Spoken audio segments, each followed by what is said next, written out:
e compreender que através do sorriso muitas vezes se esconde a dor, que muitas vezes a alegria também não é bem o que parece. São os jovens, os evangelistas mais eficazes de outros jovens. São vocês que sabem aquilo que os outros, iguais a vós, precisam e sentem. Os seus olhares, os seus silêncios, os seus suspiros são compreendidos por vós. Na realidade, só há uma coisa que nós podemos falar, que é de que este Cristo que nos salvou tem que salvar outros também. Nestes últimos 2 anos, eu tenho sido uma presença assídua nesta terra. Talvez não aqui nesta igreja, mas nesta terra. Nós temos 3 instituições nesta cidade. 3 instituições de educação nesta cidade. Ok? Temos esta, que é a igreja, e é também uma instituição de educação. E temos outras 2, que é o CAS, que funciona aqui debaixo. Hoje aquilo está um bocadinho sossegado, mas durante a semana é um mundo. E temos também o Jardim Infantil Arco-Íris. E é importante compreendermos que estas 2 instituições, elas recebem ao todo 113 crianças. E que mais de 80 delas não vêm de famílias adventistas. E isto é não só uma bênção, como um desafio, mas também uma responsabilidade. E que esta igreja tem assumido ao longo de mais de 40 anos. E isso faz dela também uma instituição forte na educação adventista neste país. E não podia iniciar a minha parte aqui esta manhã sem poder agradecer à Igreja de Setúbal por todo o empenho e por toda a vivência que se sente nestas instituições e nesta também, porque quando nós olhamos, nós vemos aqui também muito daquilo que é a massa crítica da Escola de Setúbal e também do Jardim Infantil Arco-Íris. Que Deus vos continue a abençoar ricamente. Irvine era um jovem que um dia foi para a universidade. Ele foi acolhido em casa de uns amigos dos seus pais, que não eram adventistas. E durante o seu percurso na universidade, Irvine, aos sábados, ele sentia-se um pouco sozinho.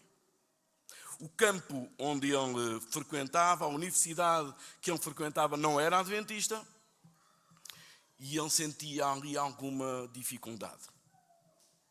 Um dia, ele falou com um dos seus colegas, amigos, e propôs-lhe que ele fizesse um almoço para os 2. Irvine iria subsidiar, pagar os alimentos, aquilo que fosse necessário. Ele participaria também em fazer aquela refeição, e ambos iriam partilhar. Sabem? A partir daquele sábado, muitos outros sábados seguiram.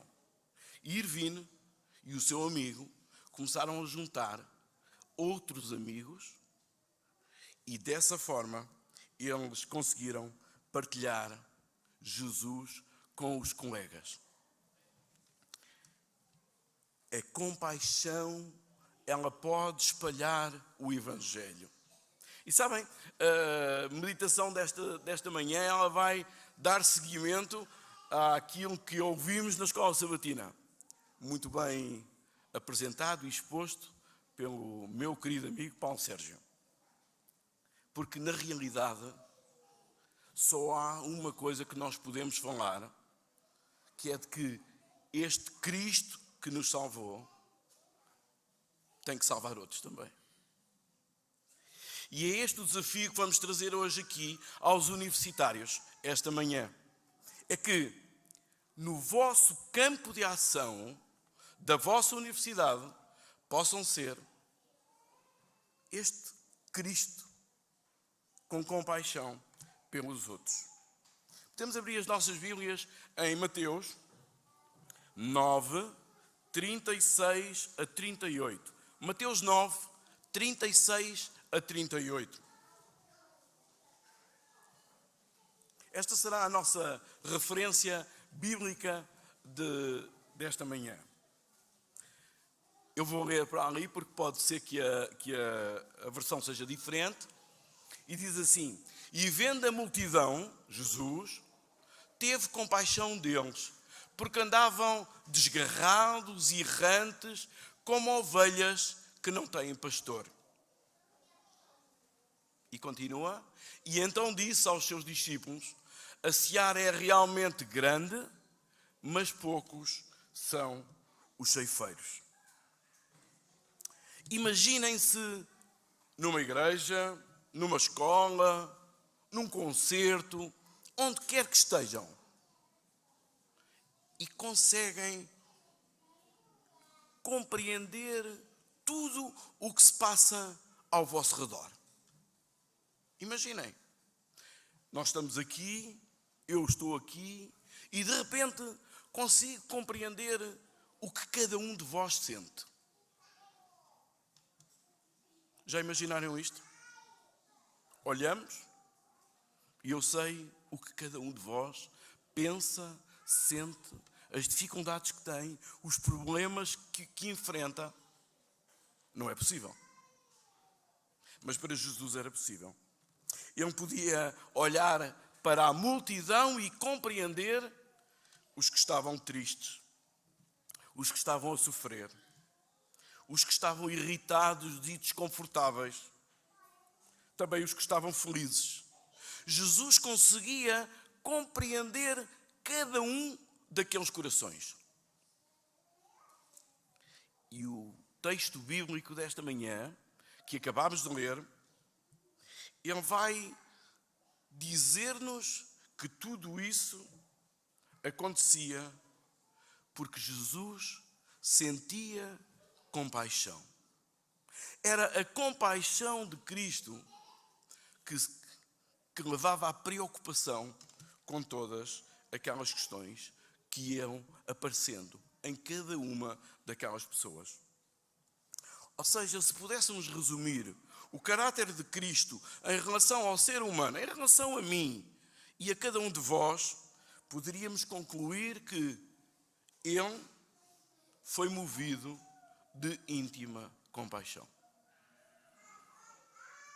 Sabem, a crença popular diz que quando um jovem vai para a universidade, ele já tem algumas ferramentas para poder enfrentar o sítio para onde vai.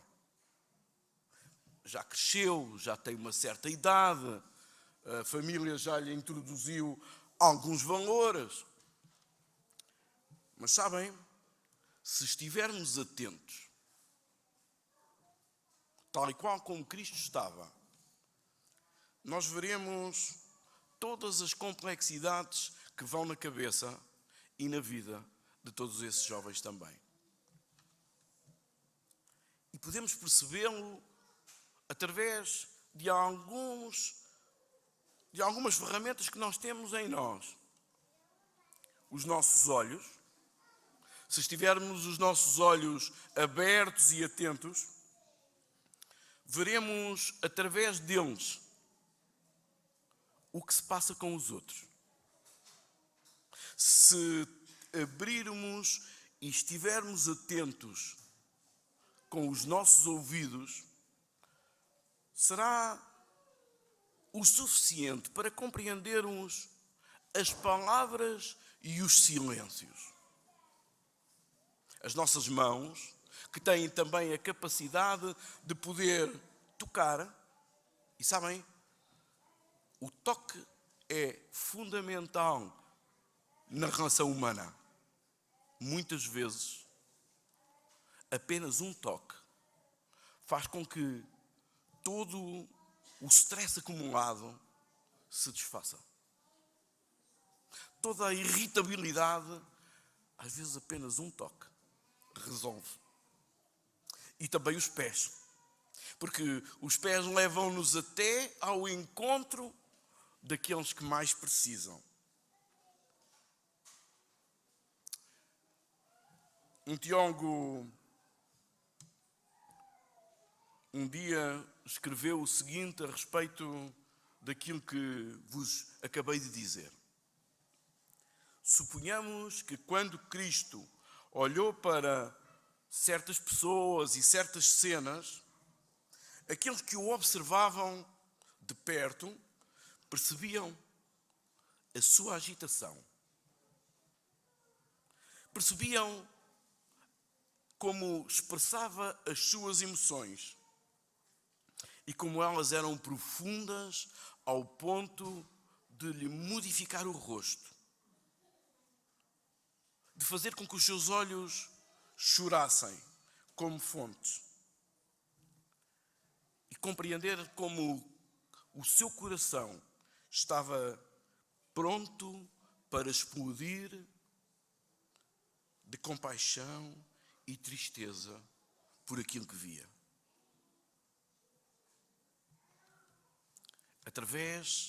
É através dos olhos de Cristo, que eram olhos de graça e de compaixão, que devemos olhar também. Os olhos de compaixão que olham para ovelhas dispersas, confusas, perdidas, mutiladas e angustiadas. E quando olhamos ao nosso redor, com os nossos olhos, quando ouvimos com os nossos ouvidos, quando tocamos com as nossas mãos, ou quando usamos os nossos pés, muito podemos entender em relação àquilo que se passa à nossa volta. Sim, a compaixão cristã, ela leva-nos ao encontro do outro. Sim, a compaixão cristã que nós temos também na nossa universidade, no campo onde estivermos, ela deve ser posta em prática. Jesus vê a multidão e é movido por compaixão. Como estudantes, devemos ter olhos perceptivos e compreender que através do sorriso, muitas vezes se esconde a dor. Que muitas vezes a alegria também não é bem o que parece. E que o trabalho árduo às vezes mascara a solidão. 1 João 3,18.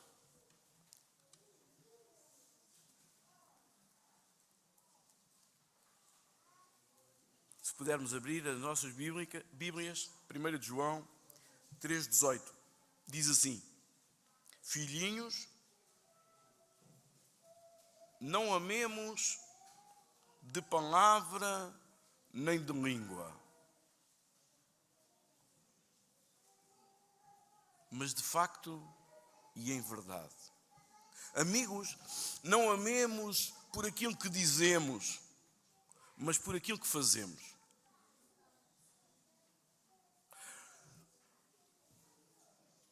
Não tenhamos compaixão dos outros pelo aquilo que dizemos, mas pelos nossos atos. E a compaixão cristã é mais do que apenas uma resposta emocional. É mais do que ter pena de alguém. A compaixão é mais do que tudo isso. A compaixão deve mover todo o nosso ser.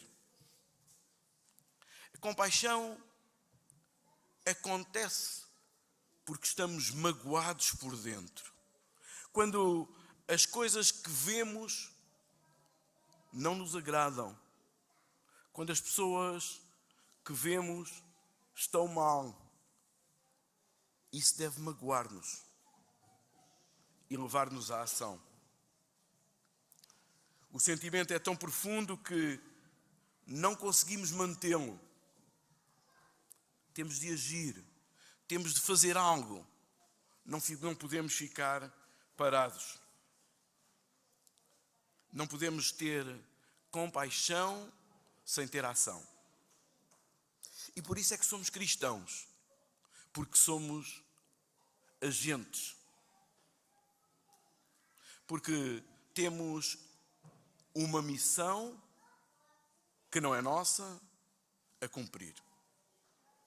E sabem, o maior exemplo dessa compaixão é Jesus. E por isso, quando temos que medir a quantidade de compaixão que devemos ter com os outros, é em Cristo que devemos fazer, é com Ele que devemos fazer esta medida. Esta comparação não pode ser feita com o meu irmão, com o meu pastor, com o ancião, com o diácono. Ela tem que ser feita com Cristo. Como é que Cristo agiria? Como é que Ele se compadecia? E isso só é possível quando nos aproximamos de Deus. Quanto mais nos aproximamos do Pai, como estudantes e como cristãos, mais refletiremos o seu coração a todos aqueles que estão ao nosso redor. Sim, hoje somos chamados ao compromisso de agir com os outros. A compaixão em ação, ela impacta a nossa universidade. E isto é de forma, espero que não estar a ser ou a dizer algo de forma abusiva. Mas a realidade é que já vimos muitas vezes que a compaixão, ela leva a que com outros possa acontecer o mesmo. O Paulo apresentava-nos aqueles versículos esta manhã sobre Paulo. E aparentemente pensamos assim: como é que é possível? Só é possível porque Deus está ao leme. Porque Deus assim o quer. E porque nós somos agentes daquilo que Deus quer. Abramos as nossas Bíblias em Filipenses 2, 1 a 4.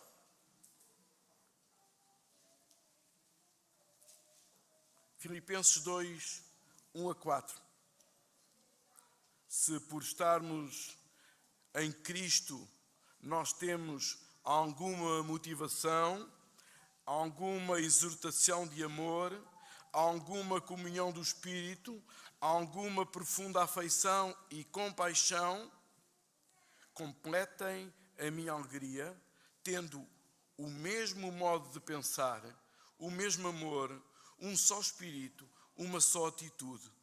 Nada façam por ambição egoísta ou por vaidade, mas humildemente considerem os outros superiores a si mesmo.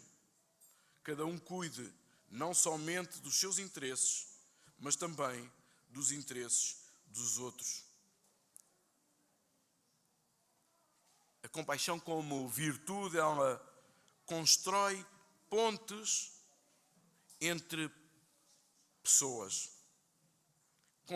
Constrói pontes entre todas as esferas da vida.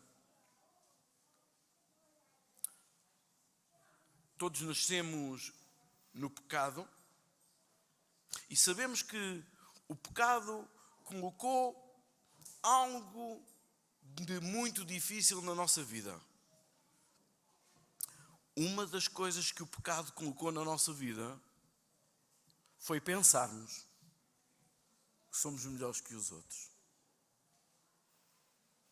Foi pensarmos que por termos uma qualquer cor, um qualquer curso, um qualquer trabalho, um qualquer carro ou casa, somos superiores aos outros.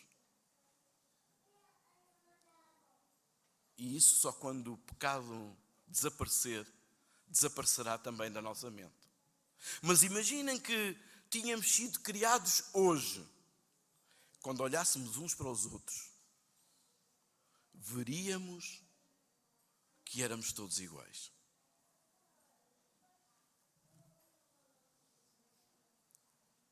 É o pecado que cria as classes e que dificulta o nosso progresso. São João, 1 de João 2, 12 a 14. 1 de João 2, 12 a 14.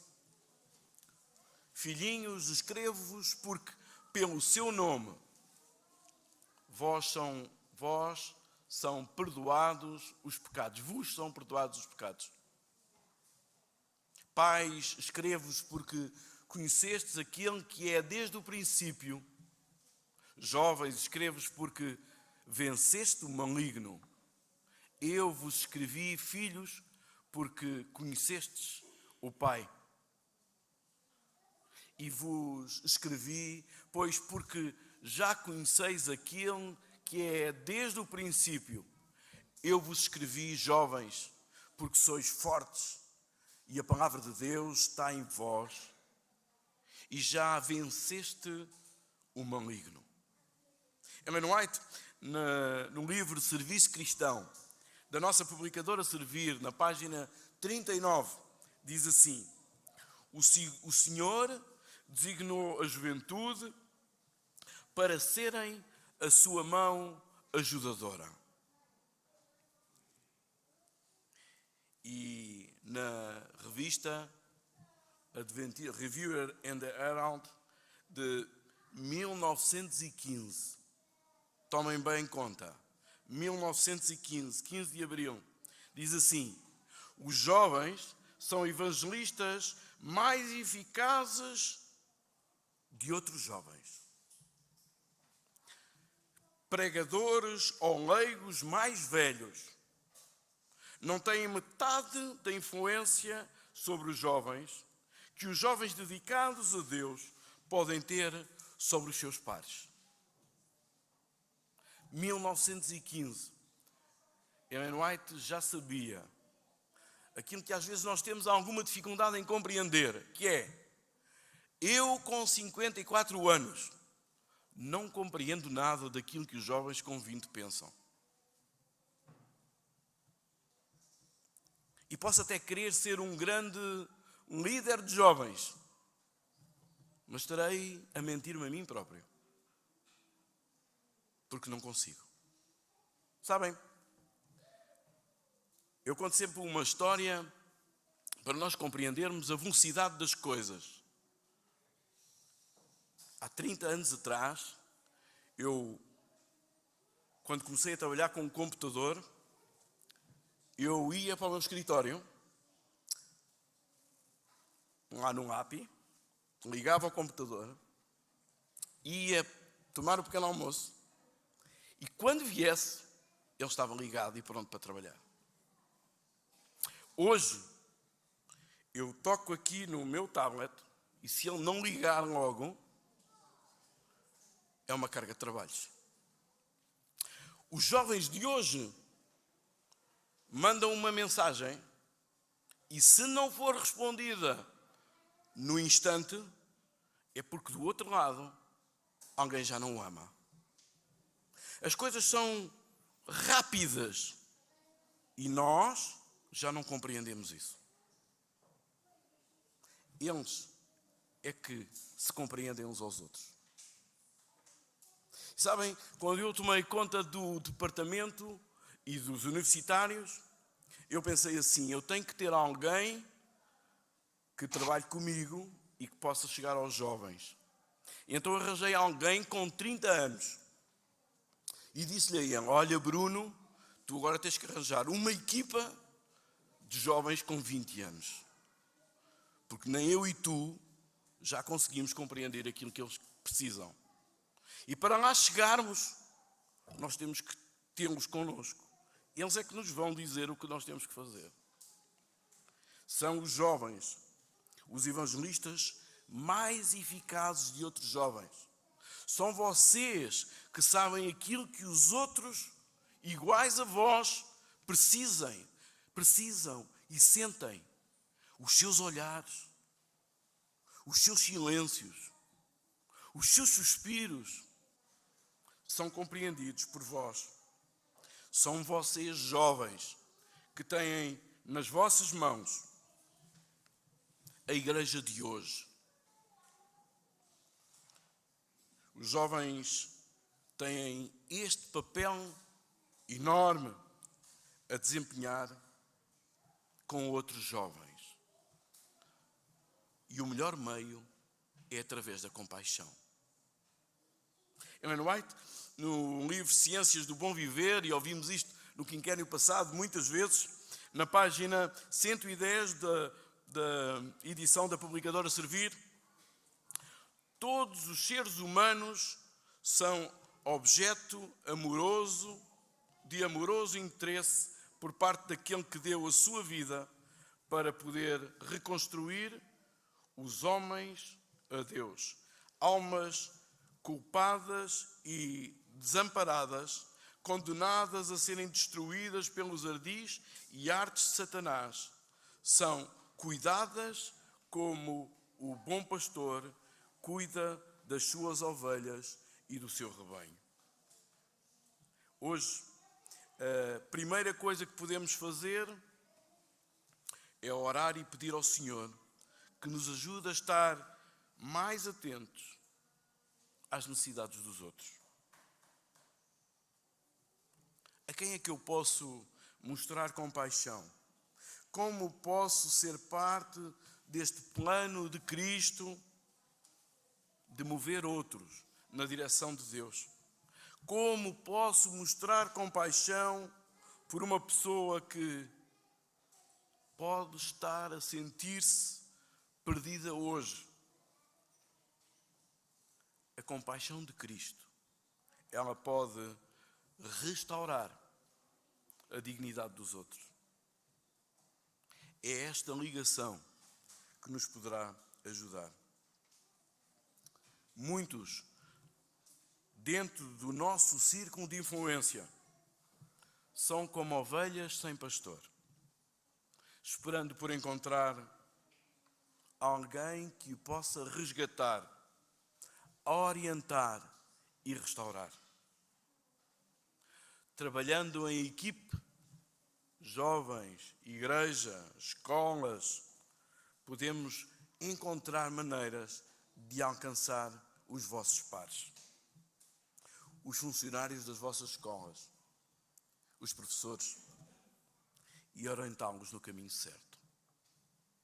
Ellen White, novamente no livro Ciências do Bom Viver, diz assim: só os métodos de Cristo são verdadeiro auxílio ao aproximar-nos do povo. O Salvador misturava-se com os homens como alguém que lhes desejava o bem, manifestava simpatia por eles, ajudava-os nas suas necessidades e ganhava a sua confiança. Depois ordenava-lhes: segue-me. Cristo, ele teve compaixão quando esteve nesta terra. Jesus foi capaz de ir além das necessidades físicas das pessoas. Ele tomou nota do seu desgaste, das suas necessidades emocionais, espirituais, ocupacionais, ambientais e outras. Ele viu a sua condição e o que fez? Entrou em ação. O convite hoje que vos faço é exatamente o mesmo. Iremos também fazer o mesmo? Iremos também em direção dos outros com a compaixão que Cristo teve para connosco? O nosso mote da União para este quinquênio é suposto eu dizer: